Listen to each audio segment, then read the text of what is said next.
L'Afrique doit émerger. L'Afrique doit émerger dans un contexte que nous connaissons, que nous vivons actuellement. Ça demande à ce qu'on puisse y réfléchir. Et si ce n'est pas vous et moi qui devrait.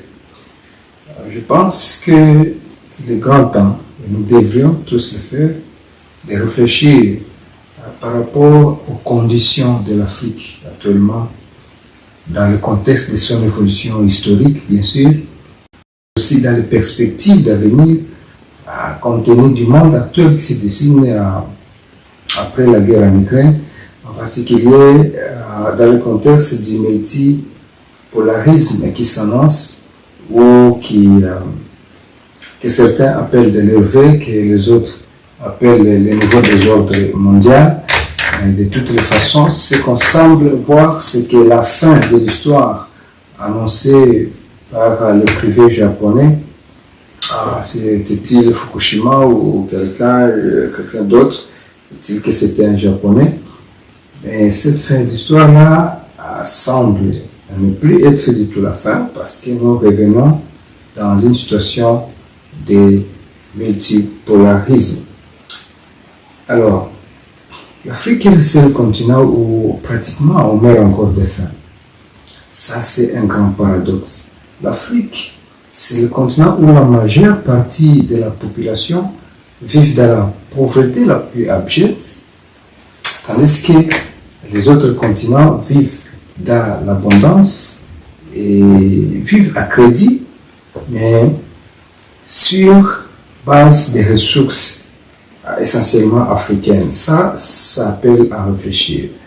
Alors, combien de temps cela va durer? L'Afrique ne doit-elle pas être libérée? Le monde ne doit-il pas comprendre également, l'Occident et les autres, qu'il est temps et que s'il en va même de leur propre bien-être, de leur propre avenir, que l'Afrique soit autorisée et aidée à se libérer ou plutôt à émerger. Alors je propose que nous puissions en parler, dans un contexte purement historique.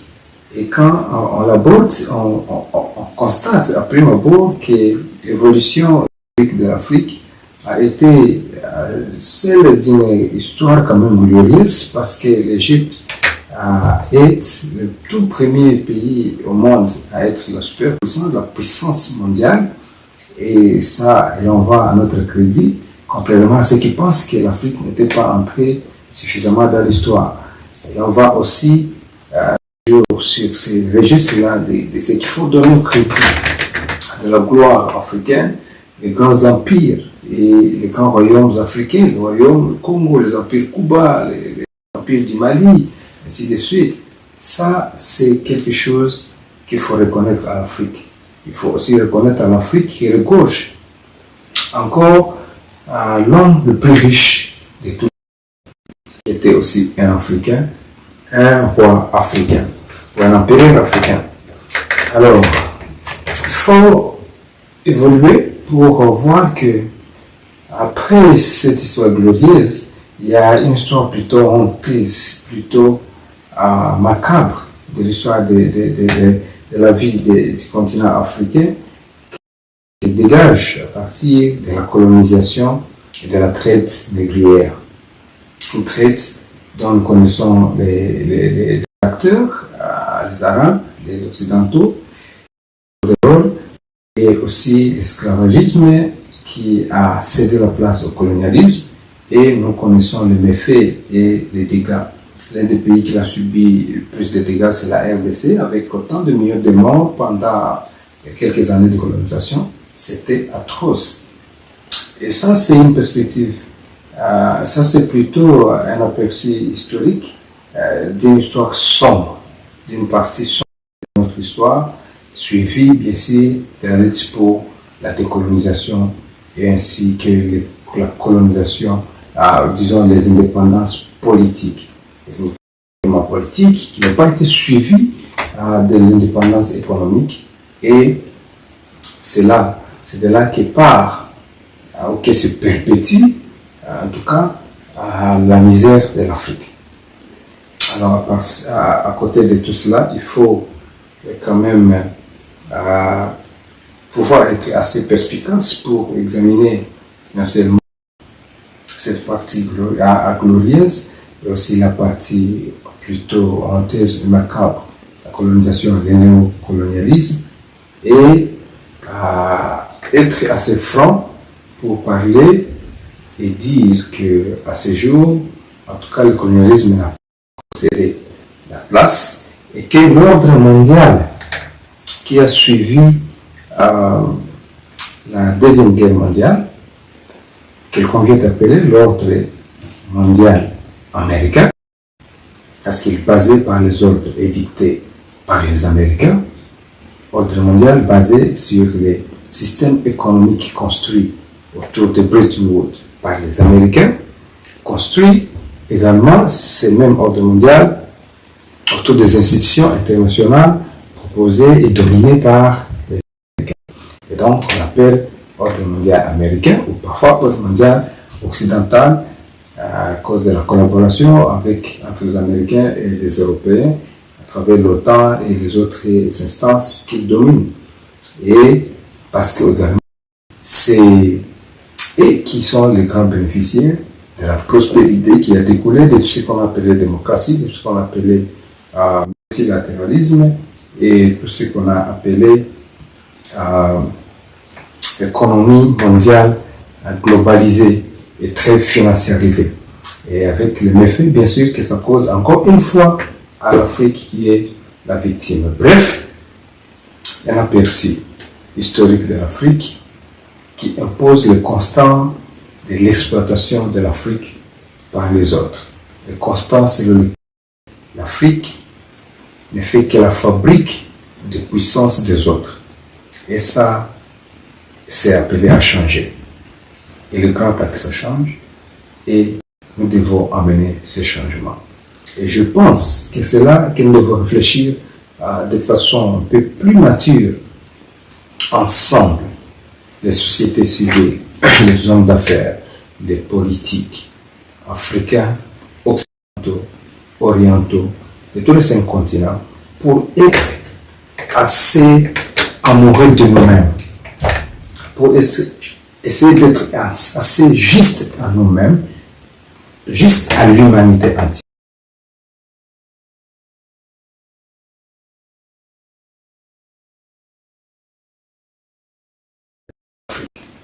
Sinon, comme dirait quelqu'un, parce que c'était le père Dominique Pires, que nous allons périr ensemble comme des bêtes. Eh bien, à l'horizon 2050, les perspectives, les statistiques, les projections nous montrent que l'Afrique serait le continent le plus peuplé et que même en Occident, la population c'est africaine. Alors, quand nous parlons de développement durable, quand nous parlons de tout ce que nous parlons comme étant guerre ou lutte de puissance, est-ce que nous tenons compte de notre avenir? Est-ce que nous savons que le monde sera avec une Afrique prospère ou ne sera pas? Regardez, je vais parler des perspectives démographiques dans l'horizon 2050, majeure population africaine. On pourrait parler des perspectives purement écologiques, de l'environnement, de l'économie verte. L'Afrique, qui regorge la RDC, émerger. À quoi ressemblera le monde? Qu'est-ce qu'on va respirer en Occident comme air sans le Congo, sans la forêt centrale? Alors, il est peut-être possible de procéder d'envisager un tel avenir et penser qu'on peut s'en foutre de l'Afrique pourvu qu'on bénéficie de ses ressources, que ça continue, business as usual, comme on dirait en anglais, et qu'on continue de bénéficier des ressources, des forêts, de l'air pur, des ressources minières, des ressources de divers ordres de matières premières, sans se soucier des Africains. Mais je pense que cela sera un grand piège. D'autant plus qu'ils venons de dire que même en Occident, il y aura une grande partie de la population qui sera africaine. Ça, ce n'est pas une bonne perspective. Je pense que c'est une erreur. Alors, je pense que l'Afrique doit émerger. Je pense que c'est notre rôle à nous tous, Africains, Occidentaux, Orientaux, les cinq continents, à faire en sorte que l'Afrique émerge pour le bien de l'humanité. C'est juste, c'est équitable, c'est aussi pour notre propre bien, pour le bien de l'Occident, pour le bien de l'Orient, pour le bien de tout le monde. Je le pense sincèrement. Nous allons apprendre à vivre ensemble, à prospérer ensemble dans le monde où nous vivrons ensemble. Ça, c'est une que je pense équilibrée du monde et que je suggère, que je propose à tout le monde de pouvoir adopter et pouvoir réfléchir autour de ces situations-là. En particulier, je lance cet appel-là en particulier aux politiques, aux sociétés civiles de l'Occident et d'ailleurs, parce qu'on ne peut plus continuer dans l'exploitation. Alors pour cela, bien sûr, l'Afrique doit jouer son rôle. Et quel est son rôle? Son rôle, c'est de faire prévaloir, encore une fois,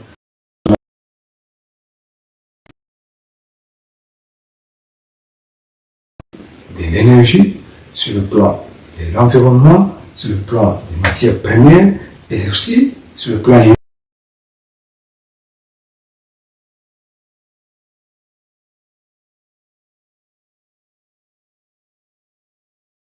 l'Afrique a aujourd'hui un système politique, plutôt des systèmes politiques qui ont fait leur preuve. Je parlais de l'Égypte qui a été la première puissance de l'histoire de l'humanité. Je parlais aussi des empires et des royaumes. Et je pense que cela, c'est parmi les erreurs qu'on a faites, ou peut-être c'était fait sciemment par les stratèges qui n'avaient que la vision biaisée de l'exploitation de l'Afrique ou de l'accès aux ressources. Et ça, c'est parmi les choses. Parce qu'une vision équilibrée aurait tenu compte des systèmes qui existaient, du respect de la démocratie africaine et de la promotion des valeurs africaines à l'humanité. La démocratie hellénistique qu'on nous a montré comme étant une valeur universelle, eh bien, ça avait des limites. On a parlé de ses côtés positifs, on n'a jamais parlé de ses côtés négatifs.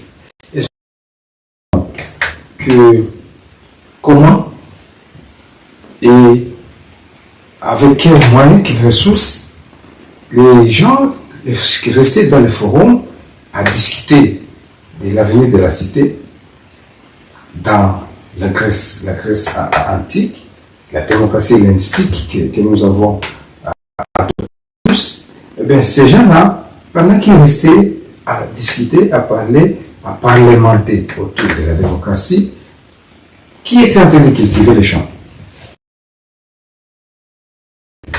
Qui était en train de faire l'économie? Eh bien, les historiens nous enseignent qu'il s'agissait des esclaves. Est-ce que c'est là la démocratie? Est-ce que cela rimait avec les droits de l'homme? Est-ce que cela rimait avec les droits des autres citoyens? Est-ce qu'il y avait égalité?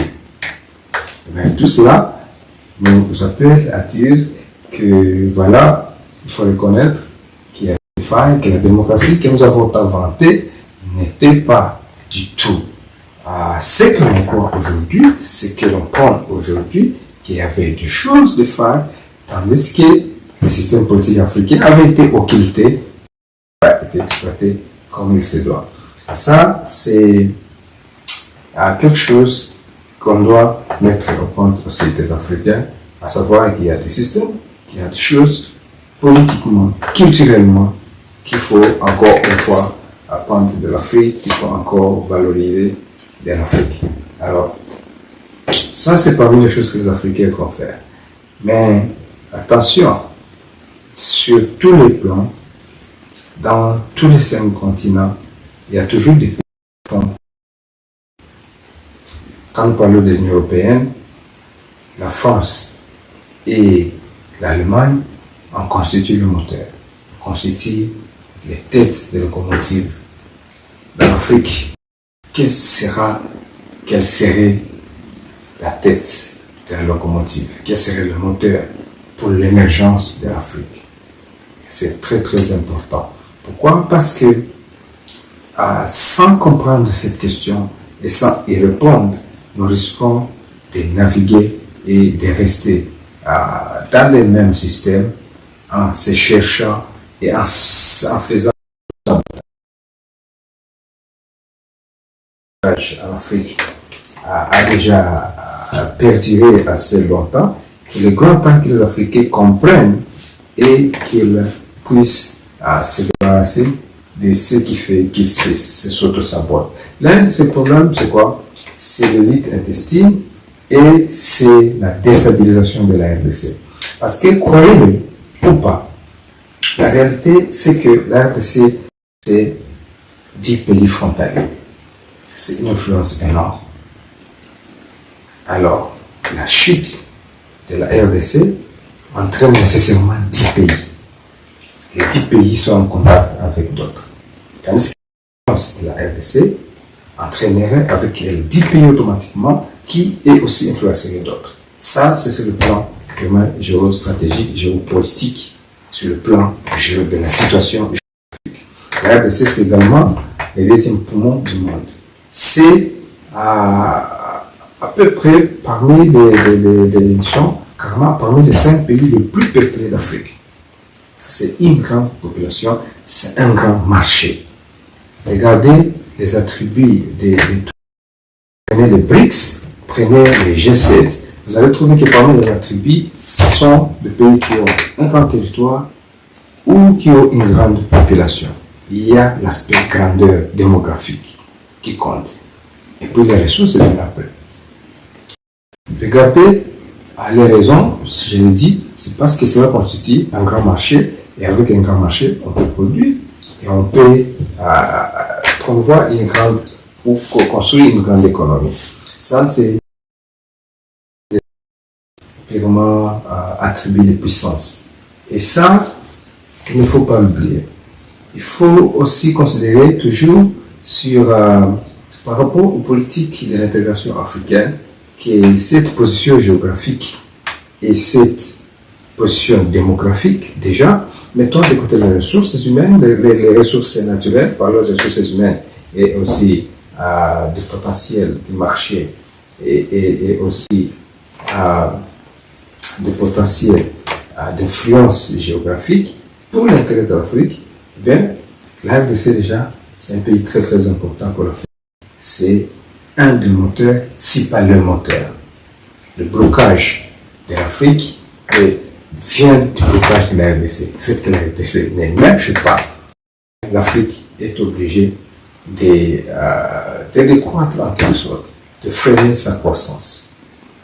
C'est comme le disait, c'est Frantz Fanon qui disait que l'Afrique a forme d'un revers dont la gâchette se trouve en RDC. Je pense que lorsque nous allons appuyer sur cette gâchette-là, nous allons propulser le fusée Afrique. Et ce sera une superpuissance mondiale. Ça, c'est très très important que nous, les Africains, nous puissions comprendre, considérer et que nous puissions œuvrer à cet égard-là, dans cette perspective-là, dans cette façon de voir. Alors, regardez encore l'influence que je voulais lever sur le plan géographique et on parlait de l'intégration africaine, parce qu'on parle de la zone de libre-échange, nous parlons des différentes choses qui entraînent l'intégration du marché et ainsi de suite. Bien, pour passer du Cap au cœur, il faut passer par la RDC. Et c'est une grande trajectoire, la route nationale numéro 5. Malheureusement, c'est cette partie-là de la route nationale numéro 5 qui est la partie la plus déstabilisée de la RDC. Pourquoi? À qui cela profite-t-il? Qui tire le ficelle? Est-ce vraiment un problème de Grand Lac? Y a-t-il des gens en dehors de l'Afrique qui ont intérêt? Et c'est le même problème des minéraux, comme on croit le savoir. Est-ce que ce n'est pas possible que les autres, quelque part, les mauvaises intentions, à part la recherche d'une connaissance qui est une évidence également, n'ont pas intérêt à déstabiliser davantage cette région pour bloquer l'intégration de l'Afrique? Parce qu'une Afrique intégrée, c'est une Afrique puissance. Cela me rappelle le livre de John Mearsheimer, c'était John Mearsheimer ou de Brzezinski, le stratège américain, des grands auteurs américains d'ailleurs. Je crois qu'il est entré à parler de la tragédie de la politique de grande puissance. Et cette tragédie-là consiste en quoi? En quoi la politique est une tragédie? C'est en ce sens que il n'aime pas voir quelqu'un d'autre émerger. Il fera tout pour vous faire couler. Et ça, c'est une tragédie. Parce qu'en ce monde, comme le disait Alphonse Daudet, je crois, ils se font l'un l'autre secourir. Parce que lorsque votre voisin vient à mourir, eh bien, c'est sûr que le fardeau tombe. C'est peut-être Fontaine, c'est peut-être Alphonse Daudet, mais voilà, quelqu'un a dit ça. Mais ce n'est pas ce que pensent les Occidentaux jusqu'à présent. Et ça, ils devraient y penser. Et ça, c'est notre rôle aussi en tant qu'Africains, de collaborer avec les sociétés civiles. Et je pense que ça a été parmi les forces de nos pères qui ont été pour les indépendances. Qu'à un certain moment, ils ont aussi touché l'opinion occidentale. Et l'opinion occidentale, de l'époque, a su comprendre que ce n'était pas dans l'intérêt de tuer la colonisation. Ce n'était pas dans l'intérêt du Belge ou du Français ou de l'Anglais moyen. C'était dans l'intérêt de quelques nationales qui s'enrichissaient davantage sur le dos des peuples d'Europe et d'Afrique. Je pense qu'on doit arriver quelque part, à relever encore une. Et puis, là, c'est ce que nous pouvons réfléchir, ce que nous pouvons penser quand nous parlons de l'intégration africaine et de la déstabilisation de la RDC, surtout dans sa partie Est, et surtout, principalement, le long de la route nationale nord-est, celle qui relie le Cap au cœur. Cette question nous interpelle tous. Voyons maintenant les perspectives d'avenir. Le monde qui, comme je dis, depuis la guerre en Ukraine, c'est difficile si les autres appellent, les uns appellent à le niveau des ordres mondiaux et les autres appellent le nouvel ordre mondial. Quel que soit votre camp, ce qui est vrai, c'est que le monde unipolaire tel que nous le connaissons est remis en cause. Les conséquences sont que nous traversons une autre période d'une autre.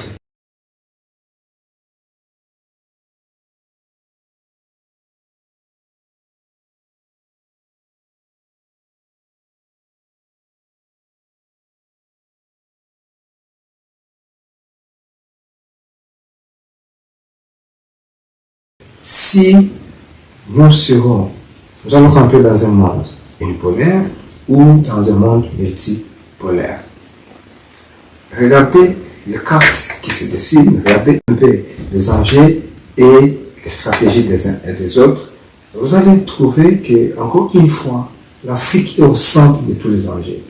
Que ce soit au niveau des Occidentaux, l'OTAN, l'Union européenne, les États-Unis, et vous avez vu les tournées en Afrique, que, encore une fois, nous sommes dans l'utilisation, la recherche et l'exploitation de l'Afrique, parce que c'est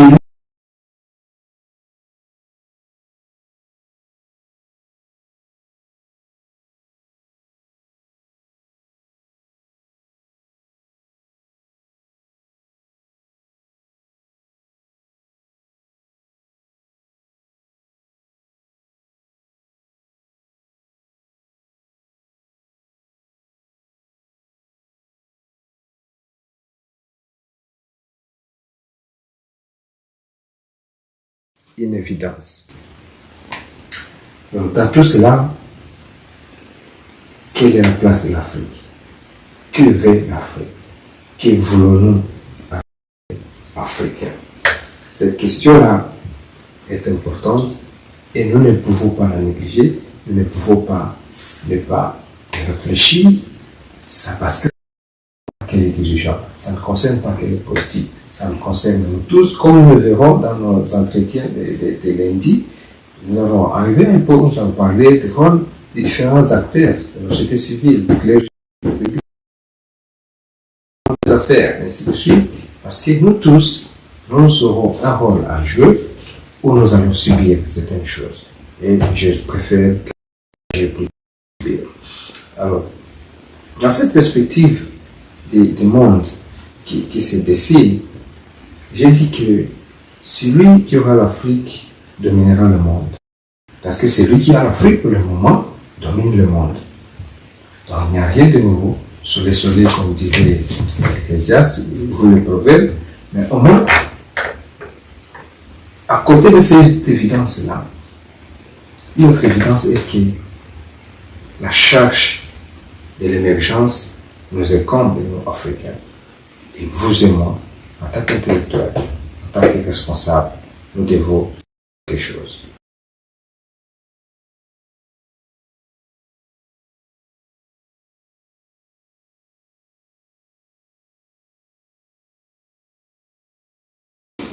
Les ministres étrangères nous montrent l'évidence que l'Afrique est encore une fois au centre des enjeux, mais nous ne savons pas encore les positions des pays africains. Nous allons essayer, dans cette dernière partie, pour terminer notre entretien d'aujourd'hui, essayer de réfléchir à haute voix, à la place, essayer de voir, d'examiner et d'essayer de projeter, de faire des projections de ce qui pourrait être. Première option, l'Afrique choisit l'alignement.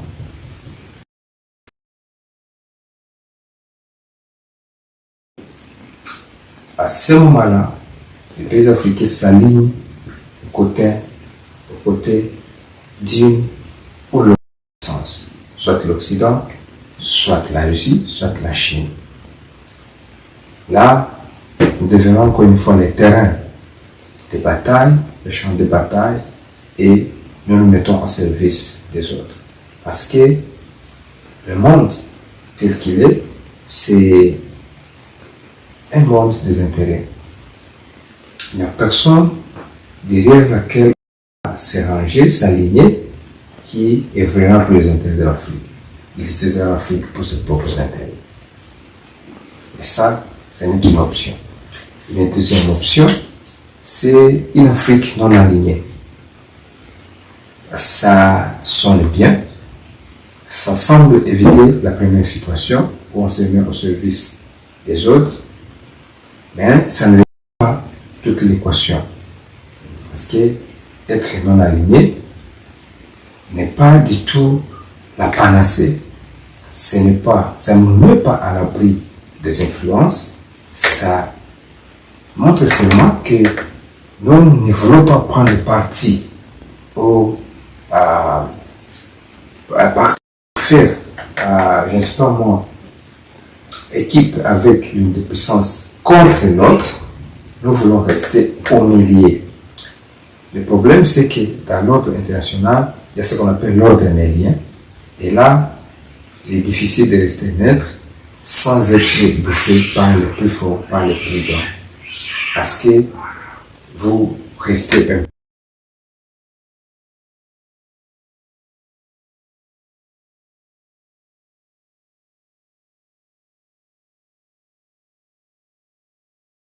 pôle qui s'affirme et qui pour ses intérêts. Ça, c'est l'option que moi je préconise. Un pôle africain. Comment cela se ferait-il? Nous avons quelques instruments de l'Union africaine. Et nous avons une locomotive qui est la RDC. Nous avons celui de nous souder et de faire en sorte que nous puissions, premièrement, défendre et promouvoir les valeurs africaines. Nous devons faire entendre la voix de l'Afrique en tant que pôle, en sorte que nous puissions promouvoir une coopération sur les termes africains, laquelle, ce sont nos ressources, c'est notre prix, c'est notre peuple, ce sont nos dirigeants, c'est notre gouvernance, et donc ce sont nos décisions. Bien sûr, il y a des plateformes de collaboration, dont l'ONU.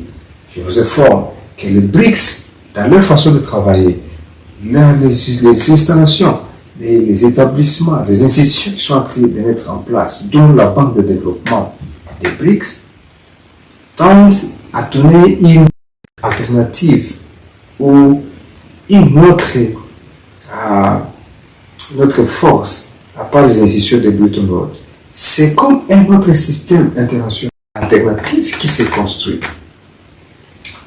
Alors, entre l'ordre américain et l'ordre nouveau qui se dessine, rester au milieu, risquer d'être écrasé, être aligné, se remettre au service des autres, eh bien, s'affirmer en tant que pôle nous demande, premièrement, que nous puissions négocier en bloc, faire un bloc diplomatique africain. Ça nous manque encore. Même à l'ONU, nous votons toujours, encore une fois, pêle-mêle. Nous ne parvenons même pas à voter en tant que sous-région.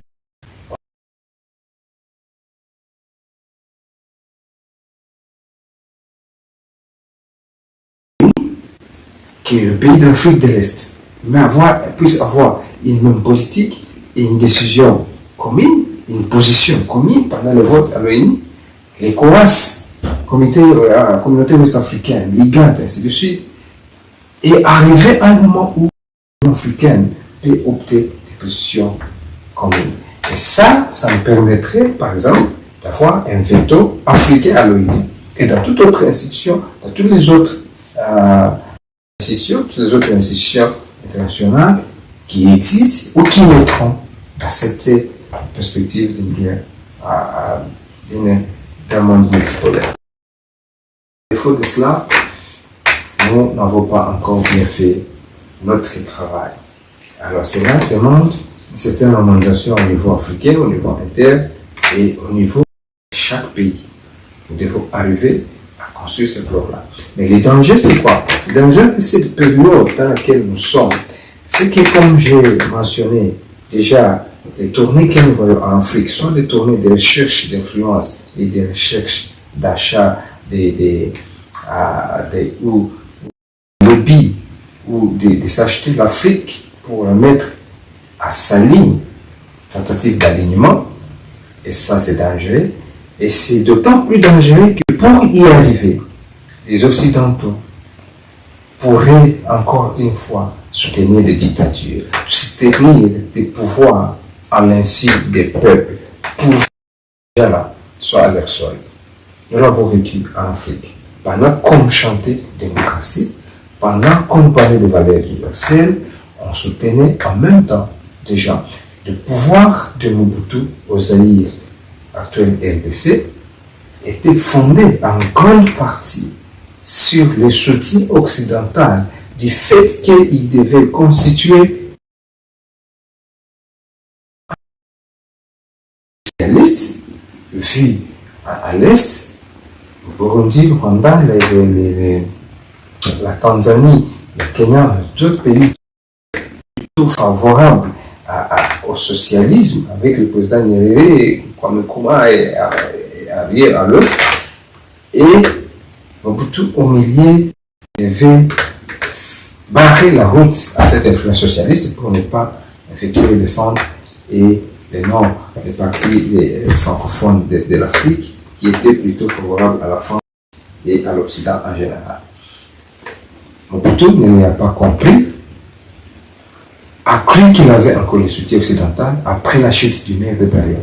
Et pourtant, la chute du mur de Berlin a entraîné avec lui la fin de l'histoire dont a parlé le Japonais dont j'ai mentionné au début de cet entretien.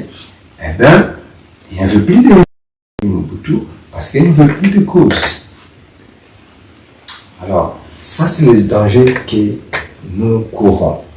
Donc, cela veut dire que les droits de l'homme en Afrique ont du pain sur la planche, que les opposants ont du pain sur la planche, et que nous, les sociétés civiles, nous, les peuples, nous, les intellectuels, nous, les Africains, devrions être plus vigilants pour, d'un côté, résister à la tentation du gain ou de la part du gain, la tentation du pouvoir, la tentation du leadership par position, pour adopter un leadership d'influence, un leadership de charisme et de vision. La vision, par exemple, c'est de l'émergence de l'Afrique. Ça ne sert à rien à vous, en tant qu'Africains, de devenir le colonisateur de votre propre peuple, de votre peuple, de vos propres frères. Notre responsabilité. Et d'autre part, c'est aussi notre responsabilité, et j'aime la constitution de la RDC à son article 64, nous aurons cette lourde tâche-là de pouvoir faire en sorte qu'on puisse barrer la route à tous ceux qui voudront exercer le pouvoir en Afrique à l'insu des peuples. Parce que c'est d'essayer de mettre les dirigeants comme ça à l'insu des peuples pourvu qu'ils soient à la solde de quelques puissances qui voudraient continuer à dominer le monde. C'est ça, encore une fois, la tragédie des grandes puissances dont a parlé l'écrivain que je suis en train de confondre entre Brzezinski et John Mearsham, et tous des Américains. Alors, ça c'est le danger. Mais les opportunités sont aussi grandes. Parce que vous voyez, ce sont les difficultés qui font aussi la grandeur des grands leaders. C'est dans les moments de crise atroce, une histoire très sombre de la France, qui est née ou qui est émergée, et c'était De Gaulle. C'est dans la lutte pour l'indépendance qui ont émergé déjà comme le moment, les Kwame Nkrumah, les Julius Nyerere, les Nasser et les autres. C'est dans les moments difficiles qu'a émergé certains Nelson Mandela. Les opportunités sont là, sont nombreuses, et c'est à nous de les embrasser, de les prendre. Mais j'aimerais souligner les attributs dont nous disposons en tant que continent sont nombreux et suffisants pour que nous puissions être une puissance, une superpuissance. Donc, qui se présente en nous est historique pour faire en sorte que l'Afrique émerge. Et l'Afrique doit émerger, je le répète, et que ce soit une puissance qui compte. Et cela demande à ce que l'Afrique se démarque, l'Afrique fasse un bloc diplomatique fort et que l'Afrique puisse établir des mécanismes d'intégration.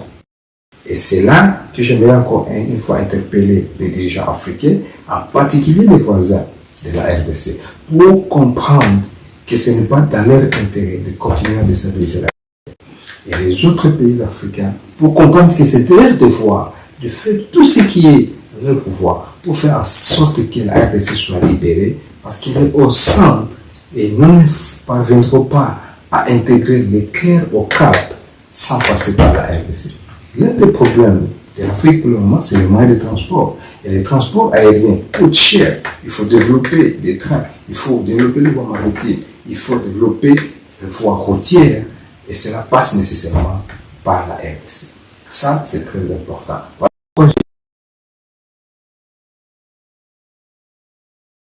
C'est le pays le plus important. Et c'est le pays qui est au centre. C'est aussi un pays qui est démographiquement très important, marché pour l'Afrique, et donc nous devons comprendre cela, que c'est dans notre intérêt, nous africains, sud-africains, égyptiens, ouest-africains, pays voisins, de faire en sorte que les Congolais émergent pour qu'à partir de cette gâchette-là que François Fanon a appelée le Congo, nous puissions propulser le fusée Afrique en tant que puissance. Ça, c'est notre débat actuel. Comme je n'ai cessé de le répéter pendant cet entretien, l'Afrique doit émerger et c'est nous qui allons la faire émerger. C'est vous et moi. C'est dans l'intérêt du monde entier. Je vais donner les perspectives démographiques, je vais mentionner les perspectives politiques et échiquetées par l'ordre mondial ou l'ordre international qui se dessine actuellement.